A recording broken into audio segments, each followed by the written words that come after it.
વસ્તુઓ ઓલરેડી હોય જ છે. જેમ કે દરેક શાળામાં તમે બહારની સ્કૂલમાં જો આપણા કોઈ ઘરમાંથી કોઈ બહાર બાળકો ભણવા ગયા હોય તો ખ્યાલ હોય તો સ્વિમિંગ એમને શીખવાડવામાં જ આવે છે કમ્પલસરી. કેમ કે સ્વિમિંગ એવી વસ્તુ છે કે જે બધાને આવડવી જોઈએ. પછી નોર્મલ જેમ કે આગ લાગે બરાબર, તો એ વખતે ફાયર એક્સટિંગ્યુશર કેવી રીતે વાપરવાનું. ઘણી વખત આપણી પાસે આજુબાજુ ફાયર એક્સટિંગ્યુશર હોય છે. ફોર એક્ઝામ્પલ આપણે અહીંયા છે, પણ જે વ્યક્તિ જે ફસાયેલો છે એ ફસાયેલો વ્યક્તિને ફાયર એક્સટિંગ્યુશર કેવી રીતે વર્ક કરવાનું છે એ આવડતું જ ના હોય તો પછી એ મીનિંગલેસ છે. બરાબર, એવી જ રીતે સીપીઆર આવડતું ના હોય અને ઘણી વખત હૃદય રોગનો હુમલો થયો હોય ઘરમાં, બેઝિક જો આ સીપીઆર જેવી એક વસ્તુ એવી છે કે જે બેઝિક જે આવડતી હોય તો લાઈફમાં કદાચ કોઈ એવી સિચ્યુએશન બને તો આપણે 2-4 વ્યક્તિઓને મદદ કરી શકીએ. ને બહારની કન્ટ્રીમાં બધી વસ્તુ એમના એજ્યુકેશનમાં ઇન્વોલ્વ હોય છે.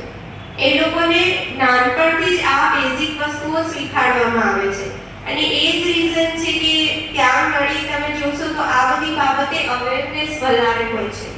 આપણે ત્યાં મેક્સિમમ બાળકો અથવા સમાજના માણસો વહીવટી તંત્ર પર ડિપેન્ડ રહેલા છે અને અમારામાં બી એવું છે પર્ટિક્યુલર કે અમે બી તરવૈયાઓ શોધીને રાખતા હોય છે. અમને બી આ તો ઘણી સારી વસ્તુ કહેવાય કે આ બધી વસ્તુઓ વહીવટી તંત્રના બી દરેક વ્યક્તિઓ માટે એક કાર્યક્રમ આપણે કરવો જોઈએ, શીખવું જ જોઈએ, બધાને ખબર જ હોવી જોઈએ, જેથી કરીને કેમ કે બની શકે કે મામલતદાર હોય, નાયબ મામલતદાર હોય, એસડીએમ હોય, એડીએમ હોય એ સ્થળ પર પહોંચી ગયા હોય અને ફાયરની ટીમને આવવાનું રાહ લાગી હોય તો એ લોકોને આવડતું હોય તો એ લોકો બી એઝ અ વહીવટી તંત્ર મદદ કરી શકે. તો આજે આ એક કાર્યક્રમ છે એ સમાજ માટે ખૂબ જ ઉપયોગી અને આમાંથી જેટલા શીખીને ગયા છે હું અપેક્ષા રાખીશ કે તમારા ઘરમાં અને તમારા મિત્રોને બીજાને બી આ વસ્તુઓ શીખવાડશે અને આવી રીતે મદદરૂપ થતા કાર્યક્રમો આપણે જે રીતે અહીંયા કર્યા એ રીતે આપણી કોલેજ છે, શાળા છે એ બધામાં આપ કરશો. અને